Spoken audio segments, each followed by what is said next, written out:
Здраво, здраво на сите, добре дојавте во новото издание на подкастот Пресинг, 14-то поред. Денеска во еден друг простор, во базата на ракометната репрезентација на Македонија во хотелот Александар Палас во Скопје. Направивме една мала промена, тука се нашите репрезентативци кои што секој јануар не представуваат на големите надпреварувања европските и светските првенства. На самиот старт од денешниот подкаст на сите уште еднаш да ви ја честитам новата година, да ви посакам многу среќа и здравје во новата година и се надевам дека ќе ви досаѓаме и овие 365 дена.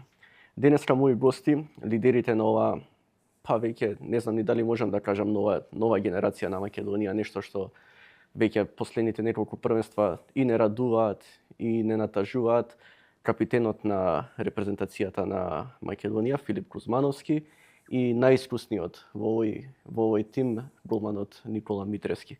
Добре дојдовте и двајцата, или подобро речено, добре ви дојдов на двајцата тука и се надевам дека ќе имаме убав разговор.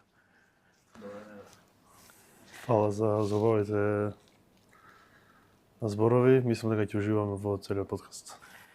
На самиот старт не чека ново големо надпреварување. Веќе подготовките и ваши се при крајот. Заминувате во Данска. 3 репрезентации повторно, тешка група за Македонија, Данска, Португалија и Романија. Потребна е барем една победа против фаворитите во групата за пласман понатаму, па на самиот старт, ајде чисто најкратко двајцата ваши очекувања. Па добро. Мислам дека поминавме пред новогодишните денови подготовки за ова европско првенство. Добро анализирани сите репрезентации, имаме уште доволно време да ги анализираме. Мислам дека нашата група многу тешка, свесни сме со какви противници треба да играме и можеби да кажам дека Данска и Португалија овие изминатите години атакуваат секогаш на медал. Тоа Данска го потврдува, Португалија во последните години многу напредува, но нашата подсвест, нашето македонско срце, мислам дека има тука простор за да се надеваме и да се избориме за поволен резултат и за победа. Никогаш нема да одиме ние со бело знаме на првенството. Тоа мислам дека покажуваме овие последни години како Македонија напредува во секое првенство, како и прошлото светско првенство. Не треба тука да ја потцениме ни исто Романија. На секој такмица ние ќе одиме да играме максимално, нема уште на почеток да се предадеме. Свесни сме дека Данска и Португалија е многу подобра, но со добра анализа и со тимска игра, мислам дека можеме да покажеме пак добра игра и да се надаваме на позитивен резултат. Никола, ти како наискусен, лани бевте некако испратени како аутсайдери на своевидни аутсайдери на тоа првенство, покажавме дека можеме со секој да играме. Дал неколку судиски одлуки, малку и несреќа ни покажа. Колку си ти задоволен како наискусен во репрезентацијата од работата, целите овие подготовки? Најкратко што очекуваш? Имаш многу првенства за себе видено и многу репрезентации. Па мислам дека изминатиот период, тие 8-9 дена пред нова година се изработија максимално страна на секој еден репрезентативец, секој го даваше својот максимум, се анализира противниците, се спремавме и тактички и физички за следниот период кој што ни предстои. Имаме уште неколку денови сега до првиот турнир во Швајцарија, каде што треба да сепак да се видат некои детали што ни недостасуваат. Потоа за да бидеме спремни за првенството. Знаеме дека Данска е фаворит против било која друга селекција, дека е главен фаворит за освојување на ова европско првенство, играат на домашен терен пред 14-15 илјади данци во Хернинг. Португалија фаворит против нас, но може да се игра против нив. Ќе пробаме да дадеме све од себе и повторно да направиме некое мало изненадување. Бидејќи ние имаме свој квалитет, доста искуство, можеби повеќе од португалците, поголемо искуство и имаме свои коњи за трки, кои што можеме да ги искористиме таа мотивација. Наш инат и срце за победа против Португал. Исто после тоа треба имаме натпревари против Романија, која што не е воопшто за подценување, која што доста вложуваат во ракометот и не би ги отпишал така лесно и нив. Знаете што ме интересира? Ракометот најчесто игра во која што нијанси одлучуваат и зицерите веројатно се пресудни на секој надпревар, дали ќе отидат на твоја страна или на нивна страна. Го гледавме надпреварот со Хрватска, одигравме, ќе кажам лично мислење, доста квалитетен надпревар, токму тие зицери беа проблемот, промашени многу пенали, промашени многу чисти шутеви. Дали е старт на подготовките, па сето тоа ќе си дое на свој ниво до првенството, или тоа малце ни фали некоја повеќе концентрација, нешто слично беше лани на светското првенство, на пример со Австрија мечот, ќе се вратам, ти промаши пенал, па потоа од полувлови на терен даде гол. Дали тие работи можеме да ги поправиме да биде се идеално на шампионатот, бидејќи на мечеви против Данска и Португалија, навистина ќе мора бидеме перфектни за подобар резултат. Па добро, дефинитивно ако сакаме да победиме таков еден голем противник, мора да бидеме максимално фокусирани према шутевите што ги имаме. И против надпревара во Хрватска стварно мислам дека во тој период бевме во физички подготовки, можеби ни фалеше малце концентрација, но тоа одлучува еден добар ден на противникот, на противничкиот голман и резултатот саме по себе се каже на крај. Треба да имаме фокус 60 минути, како што кажав на почеток, дека треба за еден голем противник треба да бидеме максимално спремни, без технички грешки, без промашени шутеви, ако сакаме голем противник да победиме, посебно со Данска и со Португалија. Па истото што кажа и Филип, дека може да ни фалела, може би сме имале пат на концентрација, но јас мислам дека тој пат на концентрација доаѓа од замор, каде што работевме доста физички, напорно претходно и тие се детали ситници кои што кога играчот би бил свеж, има побистро памтење или концентрација и на друг надпревар или во друга ситуација би биле тие промашени зицери голови. Така да Нешто ме интересира, ти како голман, знаеш да се изнервираш кога ќе видиш така со играчите 1, 2, 3 напади да промашуваат чисти шанси. Не знам, особено после, не знам, твоја некоја квалитетна одбрана, исто си спречил зицер, идат во полуконтра, во нешто и кога ќе промаши со играч. Сигурно играчот кој што шутира сака повеќе да даде гол од мен или од било кој друг кој што гледа. Така да секој сака најдобро за себе. Почнувам од мене, бидејќи јас најмногу сакам да одбранам, па потоа тренер, па со играчи, па публика. И затоа не им замерувам ништо ако промашил составен дел од спортот. Мораме да ги споменеме данците, уште одма како апсолутно први фаворити на шампионатот на кој се домаќини. Ретко кои репрезентации може да се пофалат дека во последните 15 на сигурно години повеќе играле неколку пати егал надпревари против Данска. Сите знаеме, се сеќаваме. Ти беше уште дете млад на мечот во Србија со данците кога ни победи на полуфиналето, но потоа ги добивме тука во квалификации. Која е тајната или кој е рецептот за таква игра? Дали тураш ги фатиме малци неподготвени, бидејќи директно од аеродром дојдоа, но бевте двајцата дел од тој тим, таа победа можеби една и од поголемите во последните 10 години на Македонија. Дали можеме нешто од тоа да повториме? Мислам дека ти имаше неверојатна партија тој надпревар, ако добро се сеќавам. Фати неколку зицери на данците.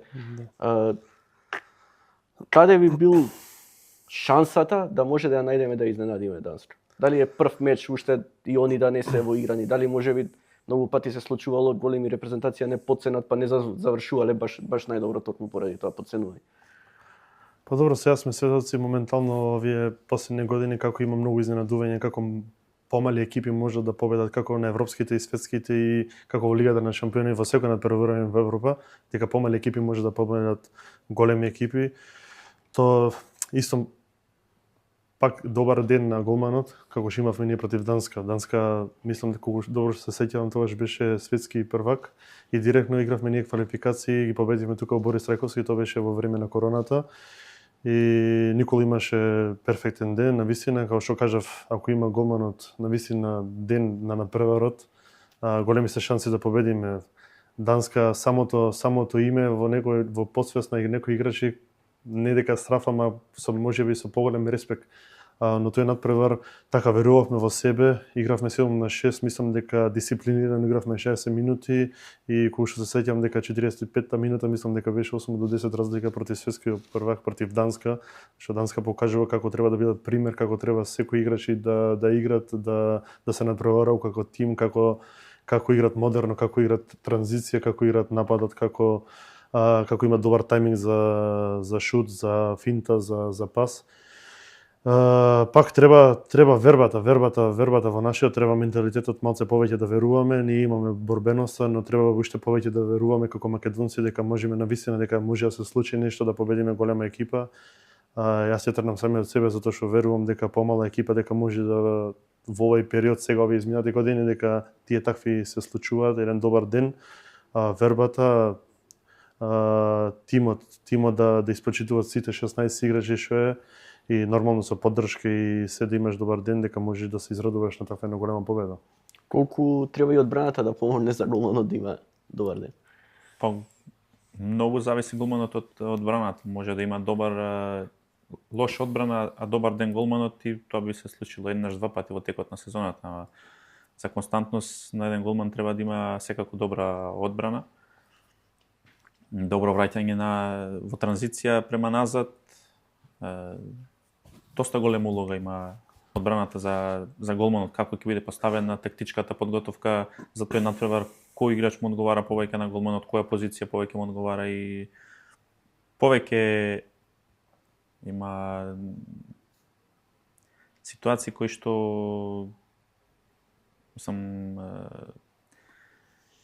одбраната е доста битна за еден голман. Знаете што ме интересира, ми отворив тоа прашање и двајцата, рече ти на почетокот и на мечот со Хрватска малку и замор се чувствувало ќе сите вас и од тешките подготовки. Колку е тешко за еден професионален ракометар во 2025-2026 година, вие двајца најдобро го знаете тоа, по целиот тој прв дел од сезоната со милион тешки надпревари во лигата на шампионите. Знаеме колку стана посилна и македонската лига, веќе не се тие надпревари тренинг кои што биле претходно за вас и за Вардар. Секое гостување може да биде на свој начин незгодно, видовме. И Охрид доста вложува во ракометот, ауторитет тука.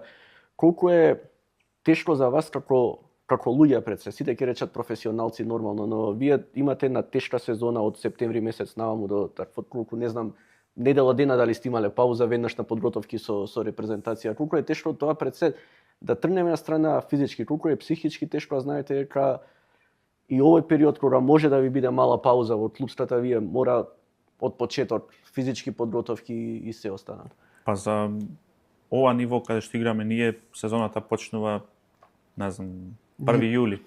Дека почнуваш да се спремаш некој период од 2,5-3 недели, па потоа почнуваат подготовките со екипата, тие припреми до некои си 40-45 дена и тука има сигурно 6, 8, 10 подготвителни надпревари, потоа стартува сезоната. Знаеме, ние доаѓаме од Битола, па секогаш имаме автобус до Скопје, до аеродром или до било кој друг близо кај аеродром каде што патуваме и замарат, одземаат голем дел од физичката енергија, исто и психичката. Потоа, кога завршивме таму, имавме 3-4 дена слободно, почнавме тука со подготовки, така да трае сезоната од 1 јули до 10-15 јуни. Скоро цела година, така да... Како успеваш веќе 20 години? Кај го наоѓаш тој мотив за се уште истото од секоја година, од почеток и од почеток? Па не знам.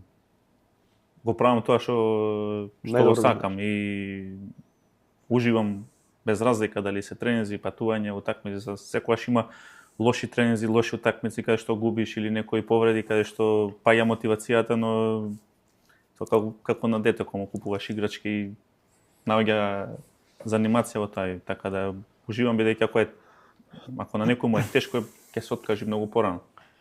Не знам се дали после овој одговор и тебе да те прашам, пошто дали си помлад, веројатно исто мотивацијата е уште поголема може. А може би тој и повеќе потрошен него голманот или некој кој што игра само еден правец, бидејќи игра и одбрана, игра и напад, Колку пати во тек на година ти доаѓа онака после тежок пораз или после напорни подготовки, не знам, ете и во Германија имаше еден период кога не играше многу често, да речеш доста веќе од ракометов преку глава ми е топка не ќе да гледам.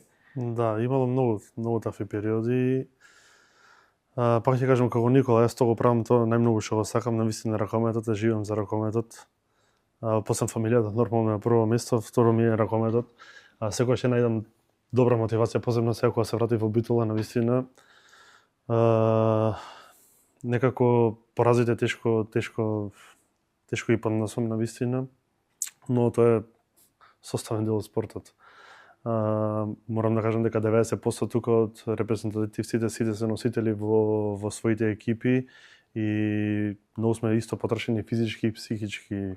Нормално има и победи и порази, долги подготовки, напорни тренинзи и долга сезоната. Да се надпреваруваш во Лигата на шампионите, македонско првенство, посебно оваа година македонското првенство е навистина силно и имаш повеќе дерби надпревари кои многу се очекуваат тие носители нормално и затоа стига тој умор и психички и физички, но се бориш, има за кој да се бориш нормално за фамилијата, за твојата публика, за твојот тим и така наѓаш мотивација нормално секој надпревар сакаш да го победиш, сакаш да бидеш секогаш на врвот.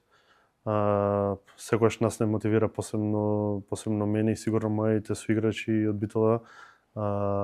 Додека сум јас во клубот 2 години од Пелистер сме шампиони на Македонија и тоа е некоја голема мотивација. Секој знаеме што следува после тие надпревари кога се победивме, како славевме, колку се среќни луѓето, колку насмеани лица има во Битола, како те сакат, како те поддржуваат сите. Сите живеат за посебно за ракометот, за спортот. И тоа е единствената голема мотивација како кој ќе се собери и тоаш ќе помислиш на тој и некако тоа ти дава сила внутре и се бориш. Секој нов ден носи нови предизвици, нови победи, нови порази. Знаеш што ме интересира, ете, капитен си на Пелистер, капитен си на Македонија. Знаеме каква е ситуацијата добро сите во спортот на Македонија, како има подеми, падови во клубовите, во еден момент кога ќе дое добар спонзор, клубот е добар, кога нема спонзор, сите знаеме, ти Пелистер имаше проблеми долги години. Има ли поубаво чувство за еден човек спортиста кога може својот праим во кариерата да го даде во клубот од детството и да биде таму главен играч и да го води до титули во домашното првенство и во Лига на шампиони да биде лидер на тимот. Како се чувствуваш ти што ја имаш таа чест, почна во Металург во автокоманда, од таму премина во Германија, се врати после таа приказна. Има ли поубаво чувство тоа да бидеш лидер во тимот кој што си го сакал како дете? И да може да биде се во ред со тој клуб, да има добри финансии, да биде стабилен и да може на највисоко ниво да играт.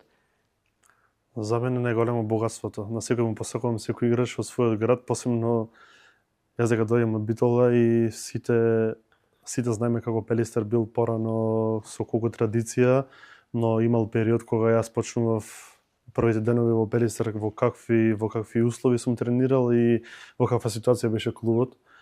Потоа премина во Металург, но тој почеток во Пелистер ми покажа многу како треба да се борам, колку е тешко навистина за да успеш на ова ниво да играш и во какви услови.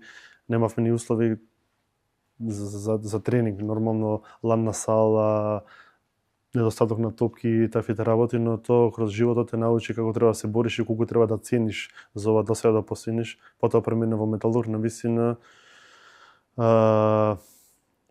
учев како пред се како да станам како човек, потоа спортист, навистина исто битно, затоа кроз животот ти требаат сите карактеристики за да ги имаш, за да достигнеш тоа ниво. Среќен сум што повторно и после 5 години од Германија се вратив и мислам дека моја грешка не беше што бив дел од Германија, навистина видов и како таму функционираат работите.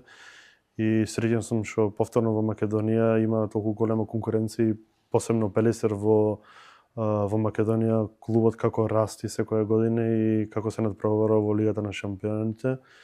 Се надеваме дека секоја година ќе расти македонскиот ракомет. Мислам дека ова е голем пример оваа година како треба сите, како вложуваат сите во клубовите. Посакувам секој град да има јак тим и да има секоја утакмица да биде дерби. Тоа е ова година знак на останатите екипи што вложија. И среќен сум, едноставно сум среќен во Битола, среќен сум со навивачите, со фамилијата, исполнет сум на секое поле и уживам во тоа што го правам. Никола, ти накратко, настапот во Пелистер овие години.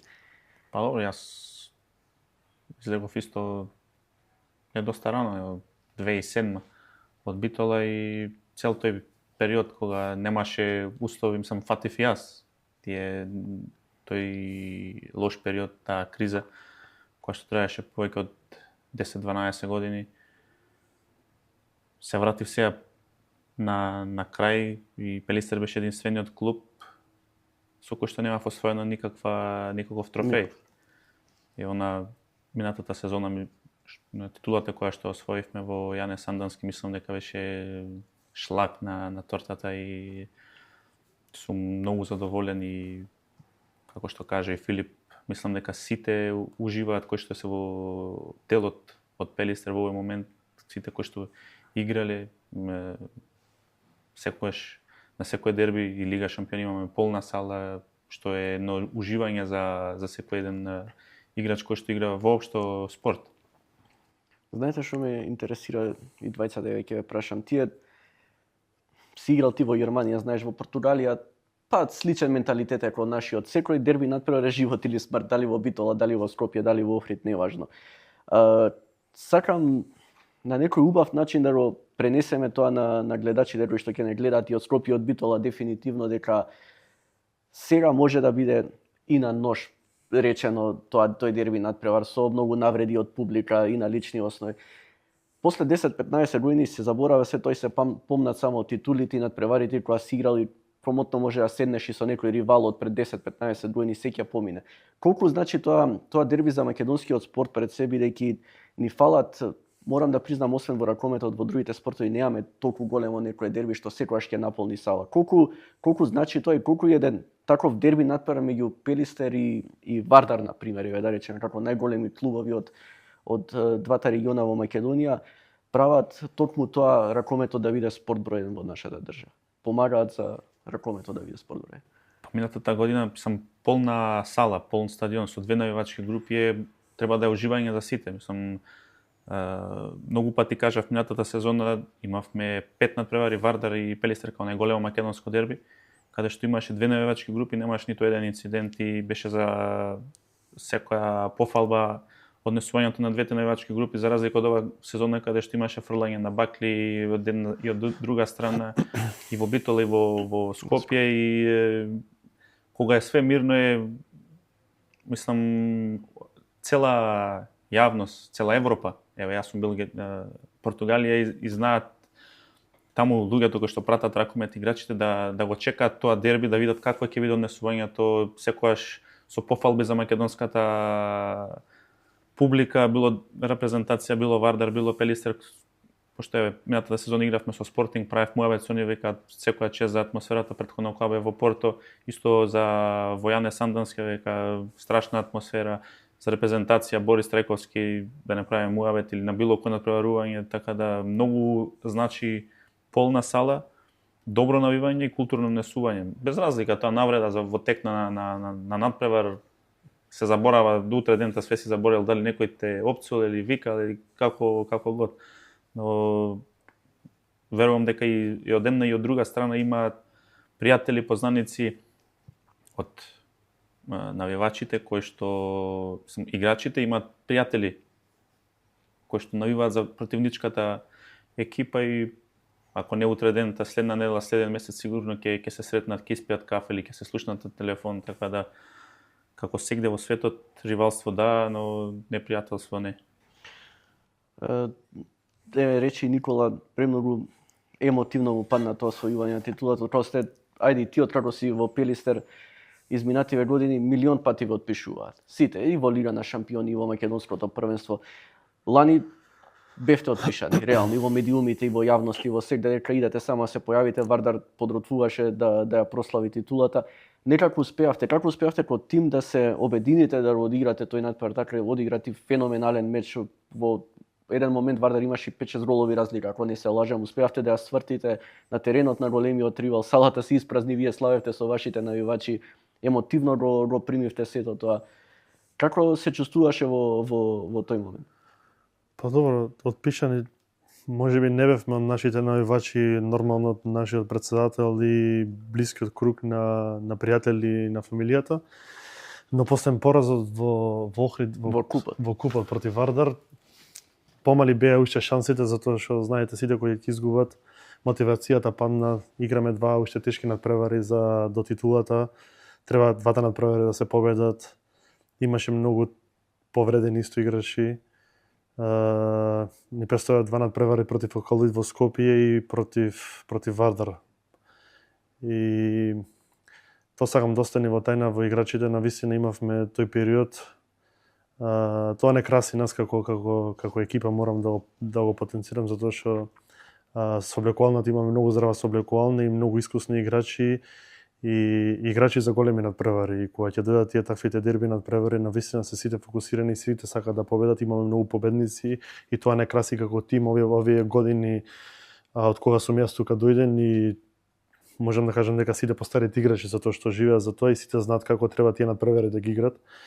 И направивме некој евент кој беше на позитивно, малце дружба, тие последни 2 недели навистина можеби тоа беше некој клуч да кажам за тие два надпревари, за некоја мотивација и малце да заборавиме, малце да го поминиме тој притисок. Нормално имавме многу голем притисок исто од навивачите, зашто секој посакува да освои титула, да бидат среќни. Можеби тоа многу беше тешко да се направи, но игравме во Алкалоид со четворица повредени, јас бев повреден, мислам дека Илија Бутович, привотменот Шабип и уште еден кои стварно беа исто клучни како во одбраната и така во нападот, но резервите и поискусните играчи тоа беа клучот за таа победа и после таа победа во Алкалоид некако ни дојде сила на преварот, да. Нормално дека не мотивираше Вардар како најголемото дерби, знаевме дека ќе биде полна салата, навистина беше полна салата еден сат пред надпреварот во Јане Сандански, мислам дека Јане Сандански го немам толку видено да биде полн, каква поддршка му даде на Вардар и кроз тие 60 минути. Мислам дека ние покажавме карактер после првото полувреме кој губевме со 5 разлика. Верувавме до крај, затоа што не можевме ништо да изгубиме, а сите знаевме, бевме свесни дека со победа што ќе се случи, тоа беше мотивација ако бидеме први за Лигата на шампионите и за град. Мислам дека за клубот и за сите навивачи за Битола, дека таа е една од најслатките титули досега освоено општо за клубот.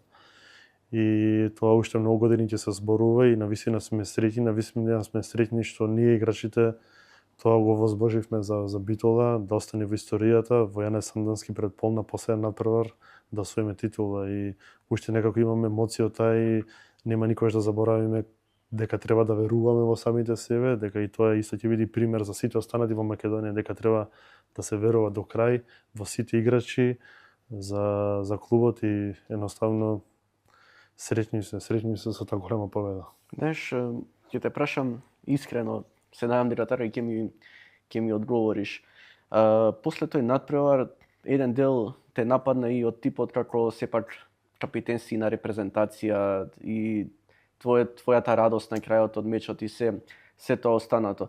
Како да им објасниме на луѓето дека ти откако паметам, откако те гледам во репрезентација, никогаш не сум видел, а се гледа многу лесно кај спортист кога не дава максимум во репрезентација и кога не игра за репрезентација. Ти дали е репрезентација, дали е клуб, ти секад си тој и прекарот ти е за тоа, таков секогаш идеш на максимум, дали повреден, дали не, ќе го даеш максимумот.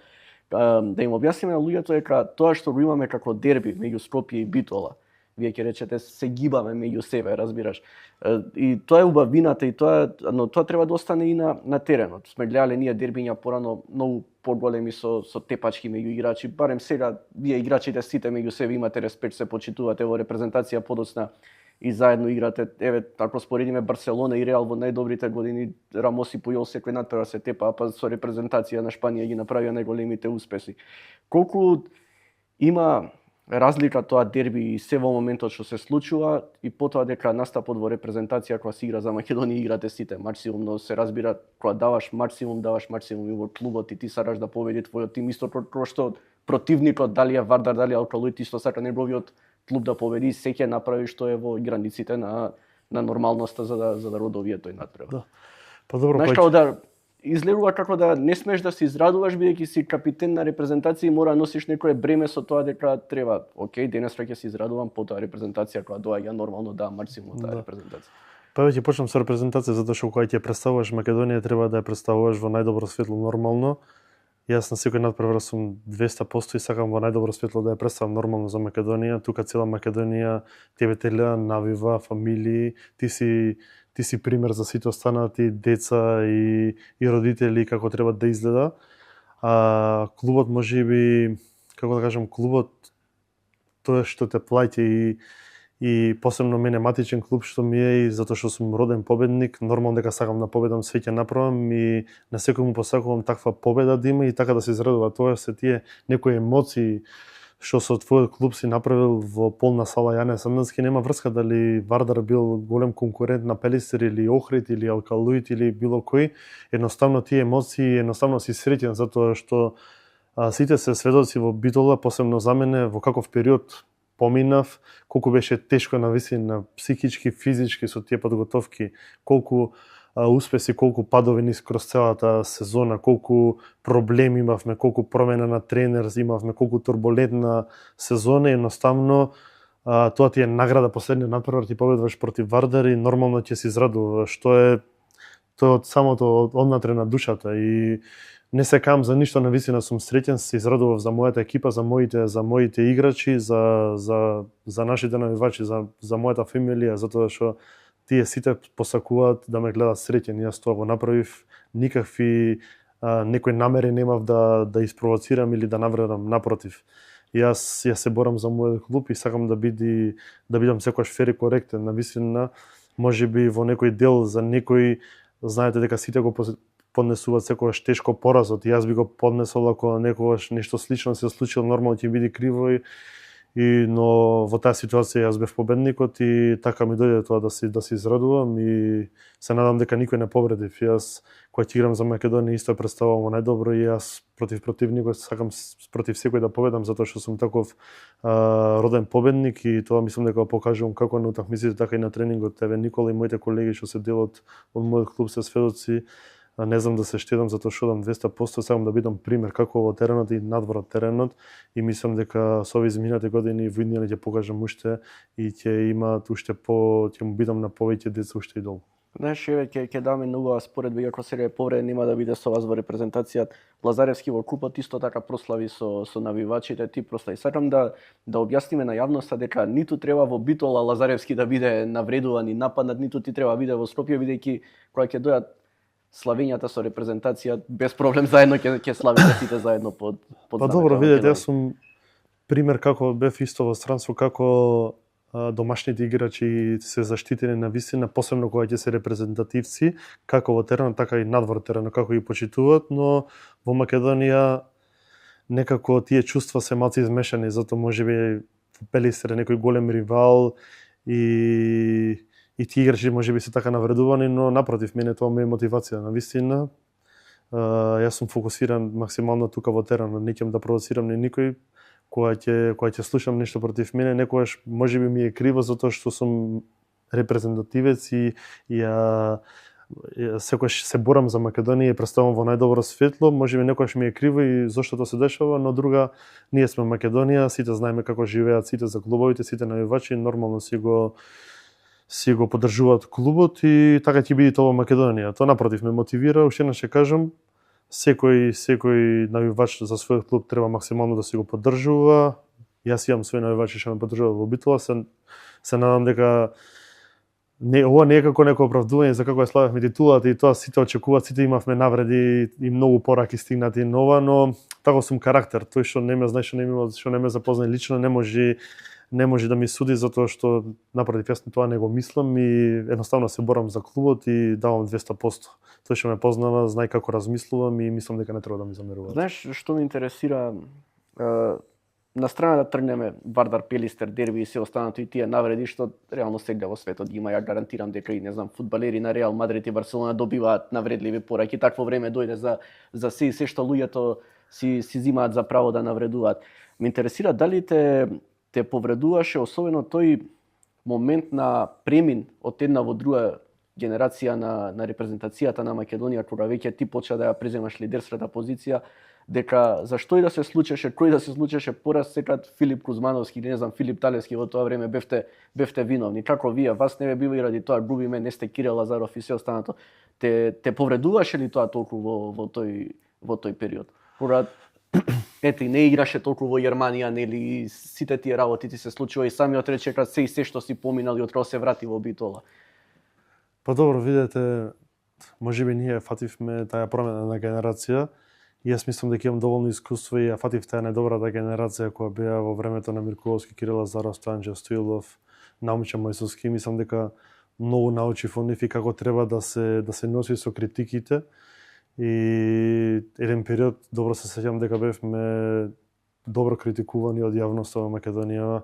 Очекувам многу, бевме млади, неискусни, сите зборува како ние многу на брзина напуштивме Македонија и преминавме во Бундеслигата, тешко во врска со неиграње и што ќе биде во кариерата во прашање. Но и тој период го поминавме. Можеби тоа не направи посилни со тие критиките.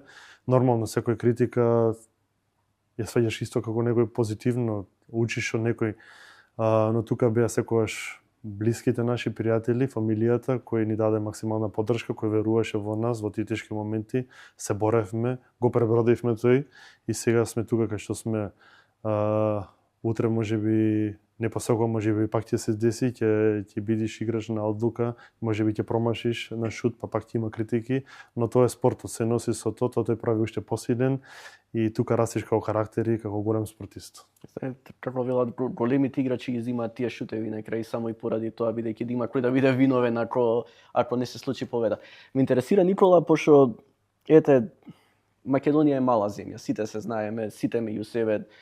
Вие не сте некои страшни мега звезди кои што не излегуваат меѓу обичниот народ и се може секој да те сретне и во кафич во Битола.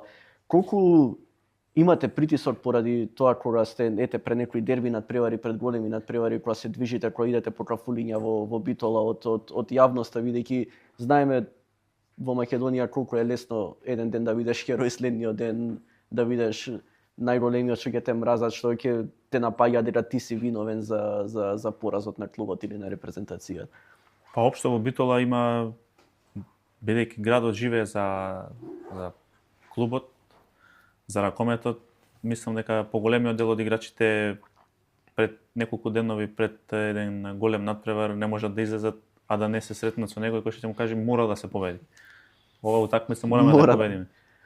И го има тој притисок, мислам, некогаш е позитивно, некогаш е така, окей, добро, во ред, малку веќе досадно станува кога во ист ден, не знам, одиш до продавница и среќаваш по рафтовите луѓе кои што ти викаат мораме да победиме. Без разлика дали е Лига шампиони или е дерби надпревар во Македонската лига, а кој ќе се изгуби, прво нас ни е најкриво, а потоа на сите останати и се како и за репрезентација, исто и за клубовите се бара виновник зошто играл овој толку, овој помалце повеќе и дал малце на надпреварот, не одбранил голманот или промашил некој. Тоа е, се навикнавме веќе на тој начин и ете Филип говореше кога сте поминале особено и лани доста и оваа година така почна, колку е тешко да се проложи тој континуитет со таа, не знам како да кажам, честа промена на тренери. Знаеме, лани завршивте одлично, на крајот замина он во германската Бундеслига, пак нов тренер, нов концепт, нова работа. Колку е тешко како еден професионален играч да смени начини на работа. Секој човек има различен, верувам и секој тренер има различен начин на работа, макар и да е минимален, се чувствува тоа кога сте професионалци. Колку е и тоа самото по себе носи тежина. Па секако дека е тешко кога менуваш. Мислам, да менуваш перница е комплицирана, камоли тренер или начин на работа кој што треба да го испратиш во следниот период, но тоа не зависи од нас. Не ги одбираме ние тренерите и можеш да одбериш клуб ако имаш повеќе опции па да видиш кој систем на работа ти одговара, но кога ќе ти донесат тренер или работиш или ќе се збогуваш. Мислам дека доволно сме искусни сите во клубот или поголемиот дел од играчите, сме искусни и лесно се адаптираме. сме поминале доста тренери, доста различни начини на работа и меѓусебно ако треба на некого да му се помага и тешко, но таму сме, мораме да го работиме. Да сработи. Тешка ли е таа промена на тренери?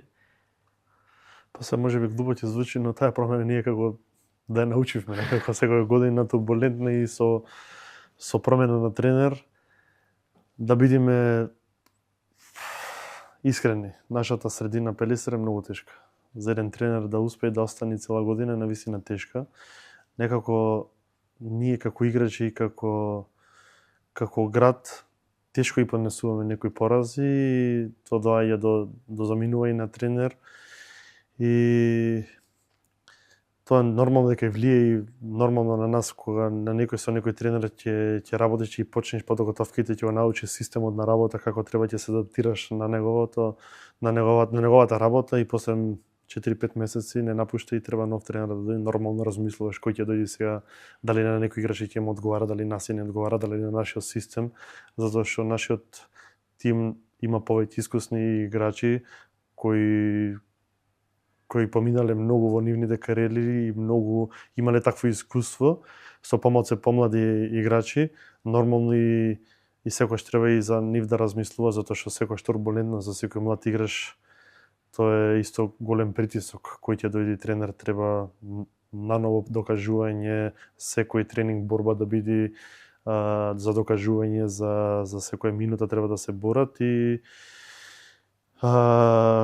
како да кажам, после секоја промена е на добро. Можеби тоа овие претходните години тоа го покажа кога променивме тренер, игравме можеби подобро, но тоа не го посекувам за клубот затоа што клубот заслужува да имаме еден тренер, да имаме еден добар начин на работа како нашите млади играчи кои се дел од репрезентацијата да напредуваат, да играат, да добиваат минутажа, да имаат доверба во тренерот и исто и тренерот да има во нив и да му се дава минутажа. Можеби тие искусни играчи странци што се во нашиот тим утре ќе се заминат, но тие играчи македонските треба да играат, тие треба да играат за репрезентацијата и еден ден ќе дојдат тие кои ќе имаат главна улога, млади играчи не мора од Пелистер, можеби од другите екипи кои ќе бидат носители. Можеби овој период за нив во тие години е многу битен кога се прави карактер, кога се развиваат во прави играчи кои треба да бидат можеби за некоја година лидери, да има такво турбулентно, но нашиот таков клуб функционира и се надам дека во иднина ќе се подобри и ќе се стабилизира со тие одлуки. Јас ќе ти поставам прашање, не мора да ми одговориш точно со име и презиме, но под кој тренер Филип Кузмановски се чувствуваше најдобро овој период во Пелистер? Па добро, имаше повеќе, видете. Многу е битно, можеби не ќе да издвојувам сега да потенцирам некој играч, некој тренер, но довербата што ми беше дајана од сите тренери, тоа ми значеше многу. Таа е улога што имам, нормално улогата треба да ја заслужиш, треба да ја покажеш на теренот, мислам јас дека тоа го покажав и едноставно борбата и тоа што го сваќам за мојот клуб и како се борам, мислам дека тоа му молесав на тренерите да ме дадат довербата и мислам дека сите беа задоволни на тој начин како јас давав максимумот на тренингот и на теренот и на секој надпревар и не ќе да издвојувам никој затоа што бев со сите среќен, со сите останав во добар контакт да бидам за виднина, не сум непријател со никој, мислам дека така одлучиле клубот, така одлучиле резултатите. Таква турбулентна, мене ми е криво за сите тренери што така се заминаа по краток период, затоа што кога ќе започнеш со некој тренер, нормално сакаш да завршиш годината и нормално ако имаш шанси да се израдуваш на трофеи, на големи успеси и на големи победи. Не ќе да издвојам уште еднаш кажав, бев со сите среќен, со сите имам коректен однос и Знаеш што ме интересира тебе, ќе ти го поставам ова прашање. Дали токму оваа честа промена и на тренери што викаш и притисокот е голем, не можеш до продавница да отидеш пред секој голем надпревар, е токму тоа малку што прави Пелистер да не може да направи чекор повеќе во Лигата на шампионите. Последниве години се сте тука, се е блиску до нокаут фаза, но цело време неизвестни завршници, доста загубени надпревари во тесни завршници во битола. Дали токму е тоа минимално што недостига за Пелистер да направи плюс 4 напред во Европа и во Лигата на шампиони. Па виде тоа што Пелистер го прави сега, благодарност на спонзорот и општината кои што стојат позади клубот и неколку ситни спонзори, мислам не ситни, но помали. Пелистер прави голема работа во Лига на шампиони, бидејќи со ограничен буџет, многу под следниот кој што е над нас. Ние имаме по 2, 3, 4 победи или не знам, собираме бодови, играме егал утакмици со поголемите и поскапи екипи, така да не е тешко промената на тренерот. Океј, тоа е све тешко, каже и мислам све кажа Филип. Тоа што го правиме повеќе од она што нешто заслужуваме, него повеќе од максимумот или од она каде што треба да бидеме, од тоа што го даваме. Добиваме надпревари, играме егал со поголеми, со Барселона блиску, со Магдебург е последнава сезона, ги добивме Пиксегет, кои што имаат неколкократно, не знам колкократно поголем буџет, со многу поскапи играчи, но ние со нашиот квалитет, нашиот инает, борбеност и мотивираност, успеваме да се носиме со тие екипи и се надам дека во продолжение исто следните 4 надпревари ќе добиеме уште некој противник. Убаво го спомена, тој те ги набројуваше Барселона, Магдебург, Пари Сен-Жермен, Пичсегет го добивте во Битола, која ќе видиме, се тоа екипи во кои што многу малку има домашни играчи. И повеќето се професионалци кои што се донесени да работат, странци се.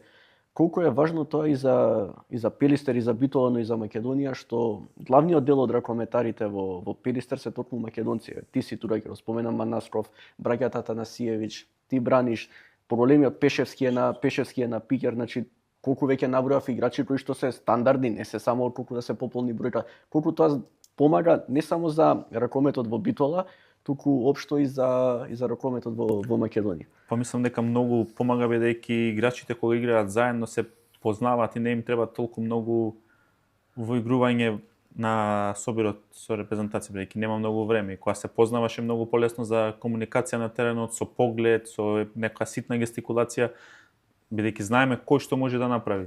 Тренираш заедно година, 2, 3 и ги познаваш сите мани или предности на соиграчот.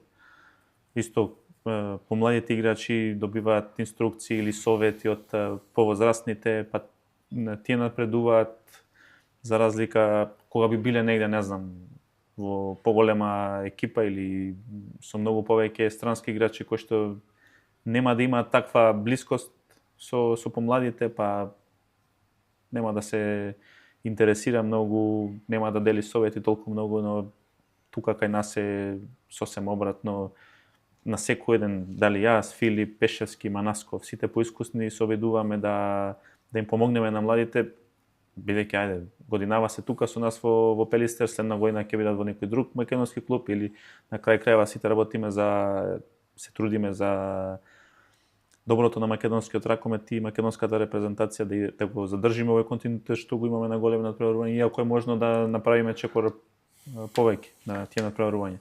Колку значи тоа е лани младинскиот тим на Пелистер играше Final Four во младинската лига на шампиони. Колку значи тој за тие млади ракометари кои што се дел од младинските категории на Пелистер, што имаат идоли или луѓе во кои што може да се огледуваат, кои што се домашни играчи.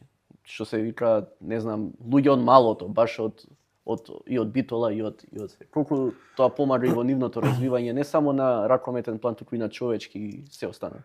Па добро, пред се има голема заслуга нашиот претседател и клуб што му возможи на градот на клубот да има толку репрезентативци, толку македонци во тимот, што ќе представуваме во Лигата на шампионите, толку исто битолчани и македонци.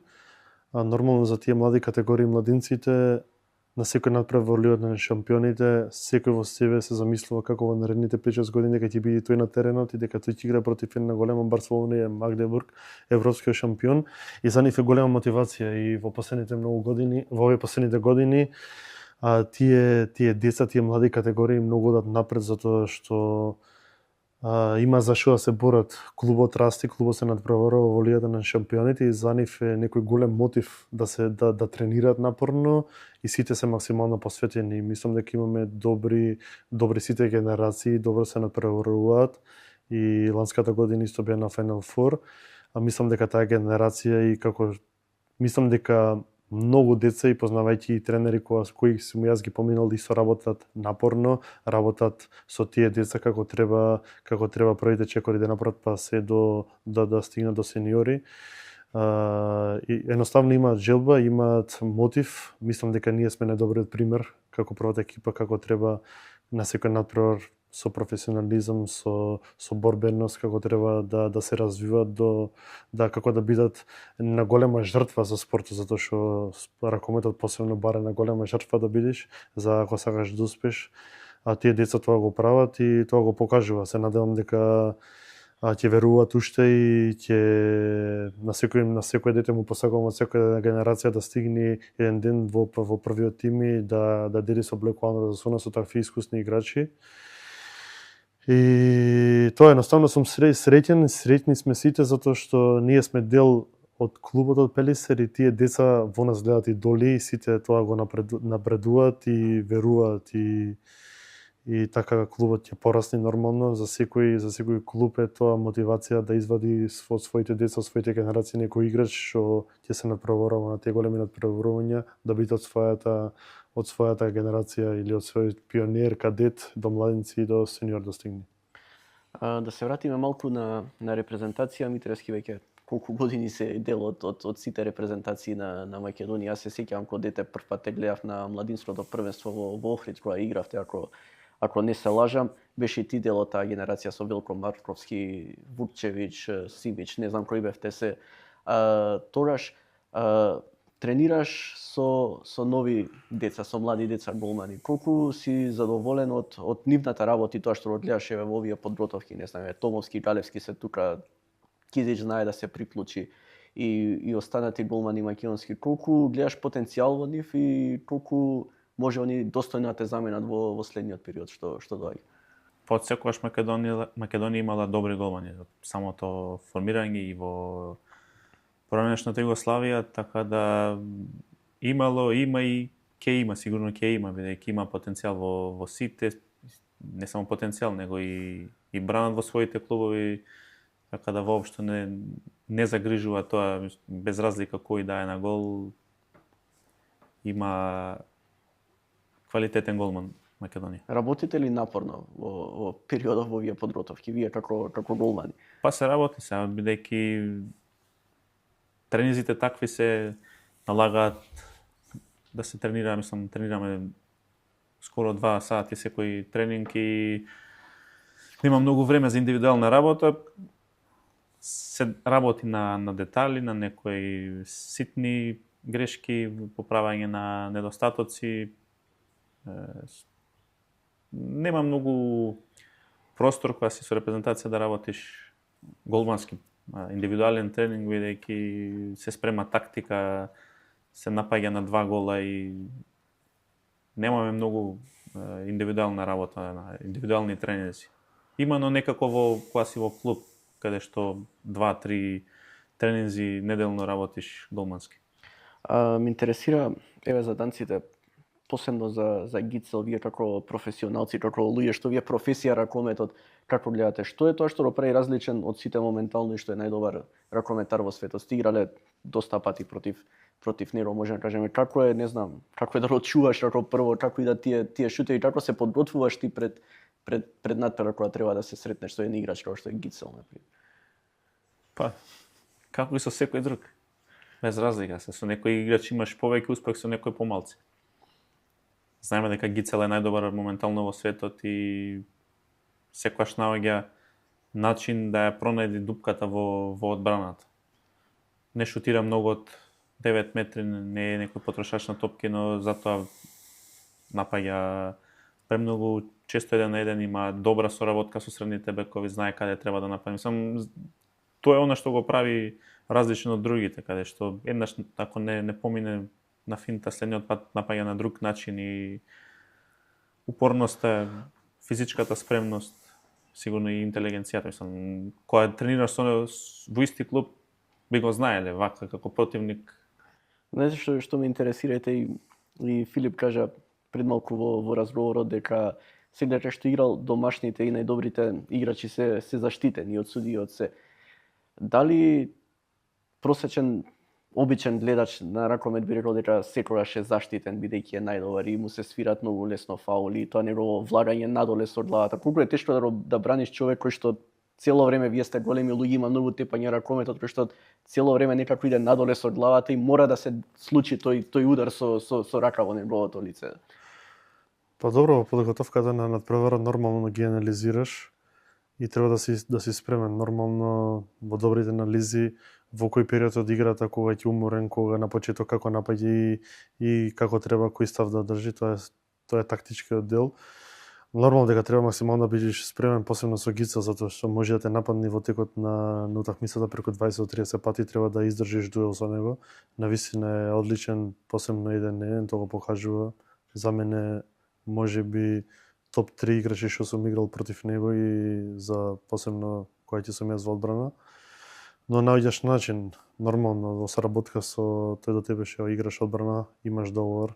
Јас, пример, да го чуваш на една страна, тој до тебе што колегата да те покрие и во тој договор нормално добрата соработка може да се задржи, но како што кажа Никола, тој ќе најде начин, овој последните години покажува дека е прав лидер, како треба да се напаѓа, како треба да игра, како треба да се бори, каква транзиција има, како се движи без топка во простор и многу играчи треба да му биде тој пример, треба да му биде идол и тој го покажува на правилен начин како треба да се игра ракометот моментално. Дали е потешко кога играш против најдобрите играчи вака во светот и што не ти е дозволено до толку да ги тепаш? Судиите можеби чекаат најмалку нешто да те исклучат да добиеш 2 минути. Дали е потешко него на некои други надпревари кај што играш со помалку познати ракометари кои што не ги знаат и не се толку можеби и заштитени од судиите? Па добро, видете, искрено да кажам, мене тоа судиските одлуки некако не ми е фокусот на тие судиски одлуки. Го правам тоа што сум се подготвил за противникот и да одговорам на тактиката што ми ја спремил тренерот нормално. Нормално дека има на некои првенства што се можеби малце заштитени, нашата погруба игра ќе биде санкционирана со 2 минути, но ќе биде санкционирана, повторно ќе се вратиме и пак ќе продолжиме така како што договорот. Можеби е тоа единствениот начин како да го спречиш Гицел. Не Гицел и како останати играчи, навистина моментално има многу добри играчи и тешко да ги спречиш со нормално со погруба игра. Можеби тоа е клучот и начинот како да ги спречиш. Знаете што ме интересира, ќе ве прашам и двајцата чисто ваше мислење, да помина цела година, но никогаш нема да заборавиме оној надпревар против Холандија минатото првенство, кој што навистина и експерти ни светот кажуваа дека дефинитивно бевме оштетени на тој меч кој што победа на тој надпревар ни отвореше многу врати за следната фаза. Колку е тешко да си играте ни такви надпревари кога гледаш дека колку и да даваш максимум, едноставно некоја виша сила не дозволува ти да направиш подобар резултат, бидејќи сите кога гледаме навиваме, посебно кога игра репрезентација и секогаш сме субјективни и тоа е нормално. Секогаш ќе видиш некој фал на едната страна, ќе викаш како е тоа фал, ваму нема да видиш. Се случуваат судиски грешки, но еден таков надпревар кога буквално експлицитно се гледа дека нешто не е во ред. Како вие на теренот во тој краток период размислувате, дали ве фаќа повеќе нервоза или се обидувате да се исклучите, едноставно да играте, па што биде нека биде? Па добро, како ние таки многу навивачи што беа присутни во салата, има многу големи очекувања на нас дека требаше да се победи Холандија и навистина тој период бевме во навистина добра форма и ние самите верувавме дека можеме да победиме Холандија, но јас навистина добро анализирав тоа првенство и сите зборуваат за судиските одлуки, но бевме оштетени, но не многу оштетени. Навистина можеби ние одигравме малце послабо тој надпревар. Дека спомна за судиите, тие суди исто ни судија еден надпревар во Лигата шампионите, македонската публика не заборава, македонската публика добро памти и добро знам како беа isfirkувани во Битола. И можеби тоа заслужено, но знаете како е македонецот, македончето многу очекува и тоа очекува секогаш да биде најдобар и на секој надпревар да се победи и тоа никош нема да заборат, мислам, кога и да имаме надпревар дали европски и светско, кога ќе бидат пак тие судии, можеби тоа тие не го заслужуваат, но ќе го добијат. Како што кажав, ја гледав утакмицата и мислам дека кога ќе направиме тие анализи, можеби самите себе сме криви во тој период кога се кршеше утакмицата, имавме некои технички грешки, тие беа пресудни, нормално со мала помош некоја одлука на судиските и тоа лошо го поднесовме тој пораз и се сеќам како беше после надпреварот, како беа свиркувани и колку беа предмети фрлени.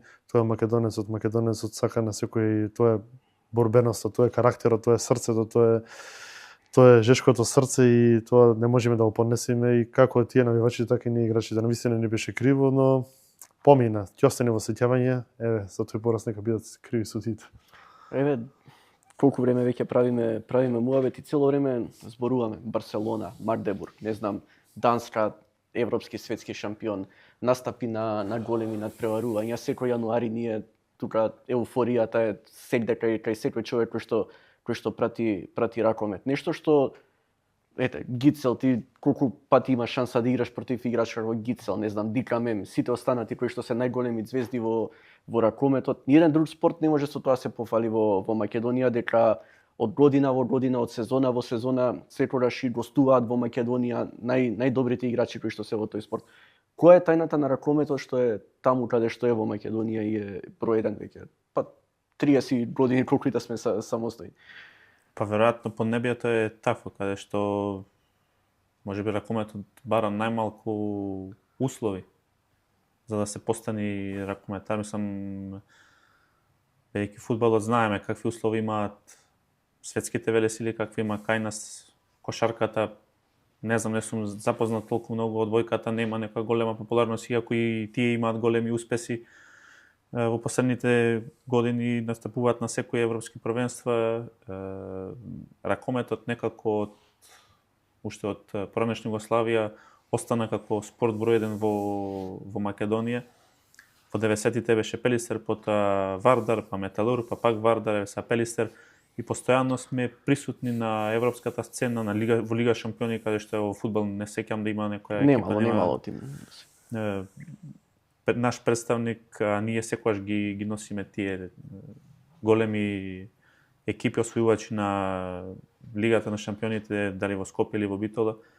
Потоа репрезентација, ракомет знам дека олимпискиот шампион Хрватска 96-та, после тоа изгуби во Кале од Македонија, ние го тебавме светскиот шампион 2021, така да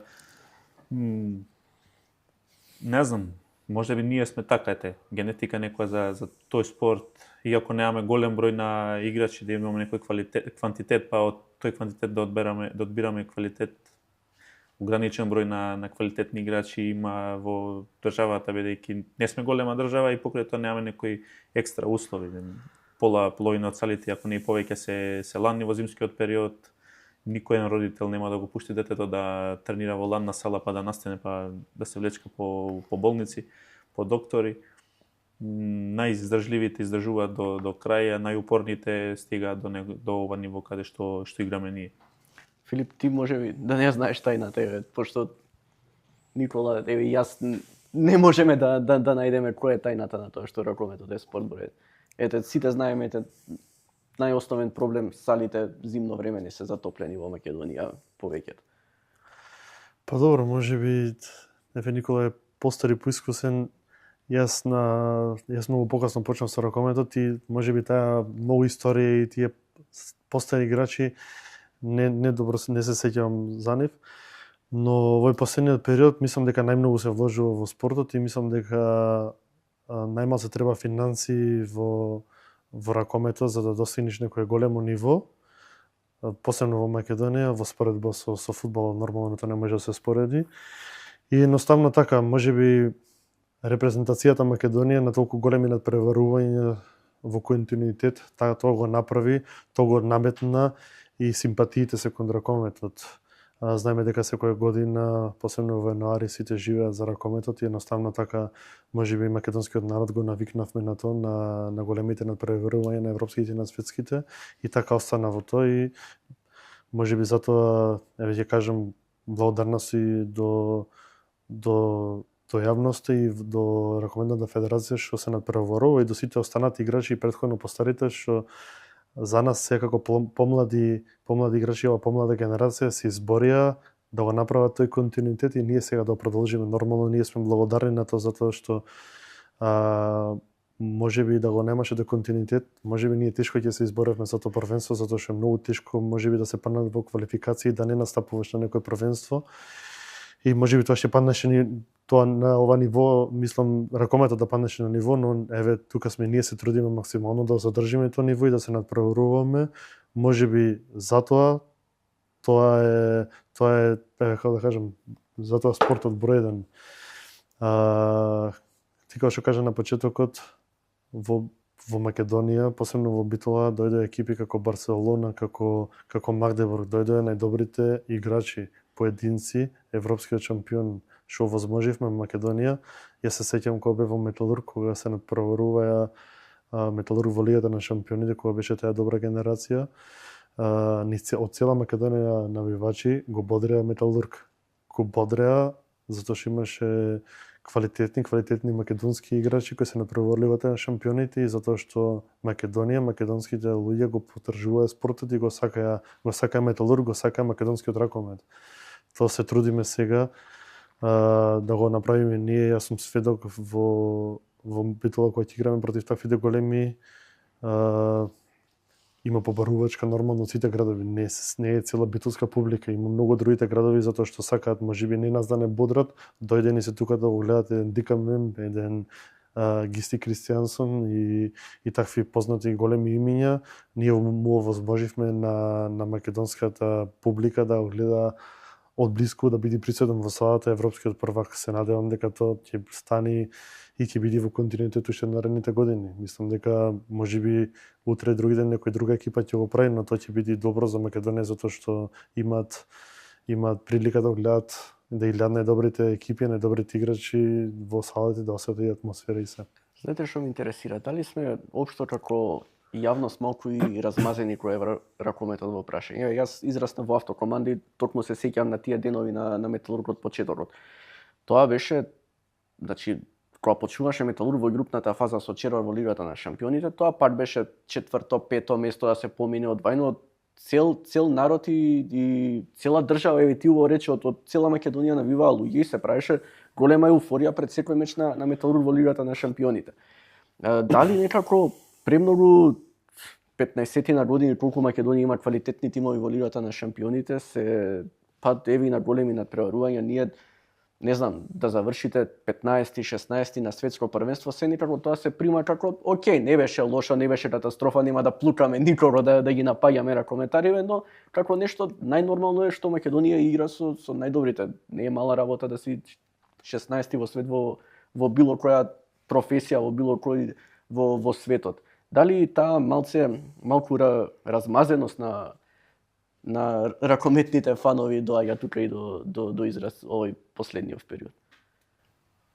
Па секако очекува нешто повеќе од претходниот пат. Самите ние исто очекуваме, не дека не очекуваме и за тоа се спремаме, за тоа сме тука 3 недели пред почеток на секој првенство или повеќе. И некојаш со право, некојаш не очекуваат многу повеќе. Многу често македонската публика не самите македонци, било кој спорт не сме реални со достигнувањата кои што ги прават спортистите. Бидејќи не е лесно да се надпреварува со некој кој што има подобри услови, кој што добива, не знам, многу.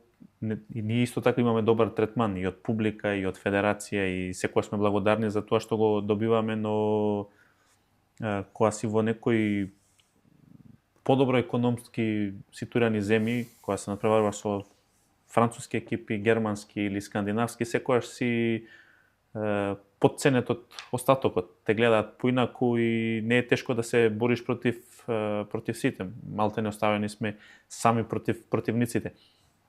И можеби некогаш можеме да дадеме повеќе, но ситници одлучуваат, во минатото имаме многу такви примери каде што сме губеле со 1 гол, 2 или некоја грешка во одлучувачки момент и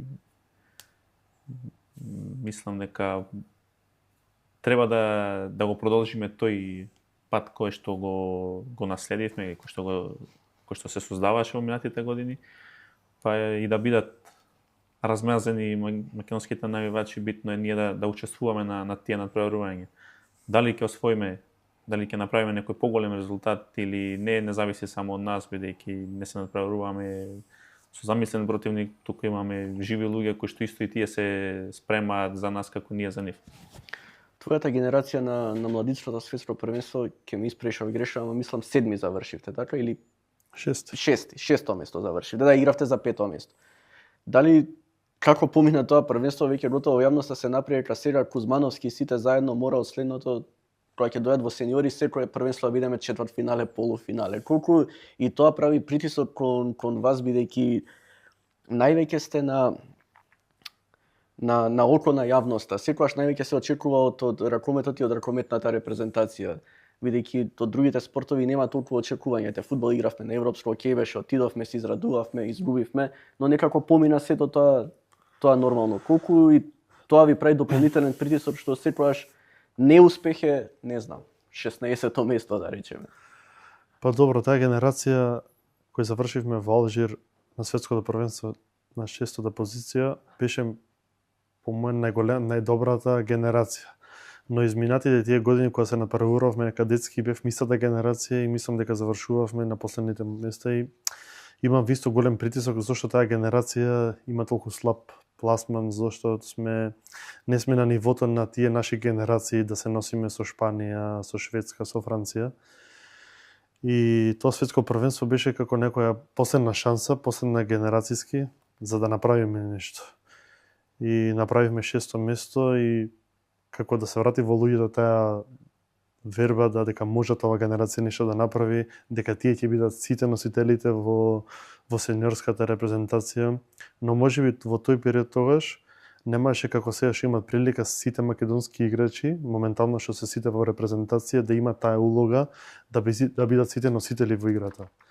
Моментално се 80-90% носители во играта и тоа се покажува некако подобро, позрели се играчите и тој надпреварувачки ритам те носи да бидеш уште поискусен, уште подобар, затоа што секој надпревар си носи своја тежина за одлука и за се и побрзо растиш како играч. Тогаш ние немавме, посебно во Македонија, немавме тој третман, немавме таа прилика да бидеме во такви клубови и сите останати играчи да имаат таа прилика да бидат носители во клубовите. И секогаш се сеќавам уште некој дел од тие не се занимаваат повеќе со ракоме, затоа што добро во Македонија тешко е да успеш, тешко е да стигнеш на врвно ниво. Имавме некако, да кажам, тие останати играчи среќа да пронајдеме некои клубови така да излезат во пресрет некои македонски клубови, уште да живеат за нас, да ни посветат малце внимание. И еве сега тука стигнавме нормално.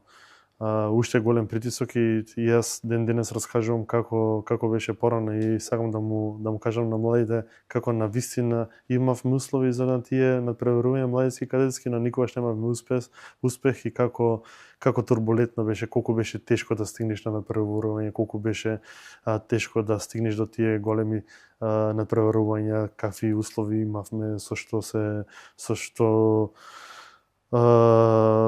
какви предизвици, каков предизвик беше и сега се овозможено овој период, посебно овие години тука во овие генерации, колку подобри услови имат и колку е уште полесно да играат. И едноставно сум од една страна среќен што поминав тоа и видов колку е тешко за да стигнеш до ова ниво и сум среќен што можам да му пренесам на овие млади играчи како нас ни беше во таа генерација, како немавме тие прилики да се докажуваме, да бидеме на сцена, а сега моментално од овие играчи дека имат сите на сцена, да бидат сите носители, да бидат дел од селекцијата, да бидат дел од Лигата на шампиони, да бидат дел од Лигата Европа, да се надпреваруваат на големи надпреварувања. И тоа треба ние постарите играчи да помагаме на младите играчи кои моментално исто има многу млади играчи тука во моментално и нови играчи како Дамјан Митев, Самуел Ристевски, како треба да го живеат овој момент моментално во репрезентацијата, затоа што ова никогаш ова време нема да му се врати нив. Тој дрес што ќе го облечат не знаат колку, уште не се свесни колку е тежок, дека треба да представаш Македонија во најдобро светло и дека нив, сум среќен дека нив му се исполнува таа желба, животна желба која се занимава со ракометот. За секој спортист е животна желба да игра за репрезентацијата, да игра за Македонија, да представаш Македонија во најдобро светло. Мислам дека е тоа најголемиот успех за една ракометна кариера како тие, како и за мене, како за сите останати. Сите гледаме изминатиот период што се случуваше во фудбалот во Македонија и превирања меѓу себе на легенди. Неодамна ми беше министерот Ристовски, гостин го прашав за неговиот однос со Кире Лазаров. Морам и тебе да те прашам, Филип, што се случи со другиот Филип, со Талевски? Каков е вашиот однос моментално, бидејќи и он имаше некои изјави, луѓе кои што заедно израставте, заедно се покажавте на јавноста во Македонија, заедно тоа лето на YouTube ве гледавме целото на тоа светско првенство. Како ви е сега односот и што се случи едноставно меѓу вас? Па добро, видете, јас секој ќе бидам благодарен затоа што моето прво доаѓање тука во Скопје во Металург, јас бев со него од првиот ден. Нормално и со останати играчи што бев во Металург како Жарко Пешевски. Тоа пријателство траеше со Жарко Пешевски преку 10 до 15 години. Нема никој што заборам како ми помогна, како да дојдам од Битол во Скопје, да се наметнам во тој круг на играчи, на пријатели, на другарство. И едноставно, можеби конкуренцијата направи до ова да биде. Јас немам никакви замерки, јас нормално сум професионалец и ќе бидам професионалец до крај. Јас како што слушнав, како што ми извести, навистина јас не сакам многу да навлегувам во таквите, не ни сакам да зборувам за никој ни добро ни лошо.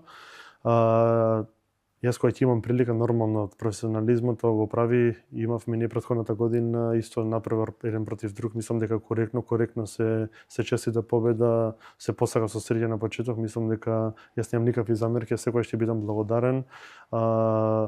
Луѓето одлучуваат како сакаат да функционираат до крајот на животот. Мислам дека јас немам никакви лоши намери кон него, напротив го почитувам како спортист, како еден голем играч, уште верувам дека тој заслужува да биде тука во репрезентацијата. Тој е еден од најдобрите во генерацијата кој бевме 96-та, кој многу убави моменти имавме поминато заедно.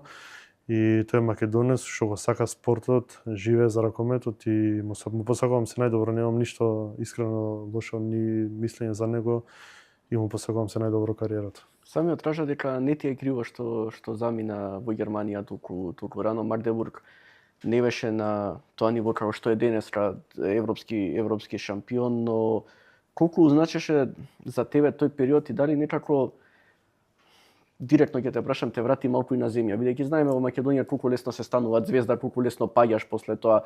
Вие навистина се појавивте премногу млади во тој период и игравте квалитетни минути и во европските надпреварувања. Колку ти помогна тој период во Германија и сите проблеми да созреш пред се како човек, а потоа и како играч? Па добро, видите, за минувањето во Германија имаше некој мал финансиски проблем во Металург. Мислам дека тој период го надминавме нашата генерација и во тој момент во Македонија не гледав некој иднина за мене и можеби тоа беше причината да заминам за Германија. Бундеслигашки тим како Магдебург навистина беше предизвик за еден играч и сум свесен и сигурен за кој моментално играч на тие години сега да го побара, сигурно би прифатил и би трнал пешки да оди во таков клуб со традиција, со такви играчи во претходно што играле со таква историја. Научив како треба да се бориш, како треба да бидеш во таков тим, посебно странец, треба да бидеш подобар од домашниот 10 пати, како треба да бидеш пример. И тоа е едно големо искуство. Можеби не одговараше системот на игра во тој момент на тренерот и јас не сум играч што ќе седи на клупа и ќе седи и ќе аплодира. Јас со тоа не можам да се носам и и сакав да играм во тие години. Мислам дека за еден млад играч е најбитно да игра, да опомени времето на терен. Дали било поголем или помал клуб, нема врска, затоа што играчот не напредува на тренинг, напредува на утакмица, да се носи со притисок и со одлуки. Мислам дека секојаш и за секој одлуки самиот ги донесов и за ништо не ми е криво. Никој не сум послушал. Нормално најблиските пријатели, фамилија нормално ми дадоа некои мислења, но самиот за сите ги одлучив и затоа не ми е криво. Знаете како секојаш, ако послушаш некој, ако си сгрешил, ти речиш него го послушав и зашто донесов таа одлука, подобро на самиот над себе да седиш на своја кожа. И не ми е криво, потоа преминав 3 години во Хановер, на вистина среќен. Запознав многу колеги, ден денес сум од сите клубови што поминав, колеги и имам добри односи. Секако претходно што зборавме за дербито, која ќе биде македонското дерби, секогаш добивам пораки како беше информирано, како беше најавањето, каков надпревар за секое светско европско првенство, поддршка и се. Едноставно таквиот круг многу ми значи, кои се сите тие светски играчи. И потоа беше амбициите и од клубот од Битола. Тогаш размислував, бев во период каде што треба да добијам дете.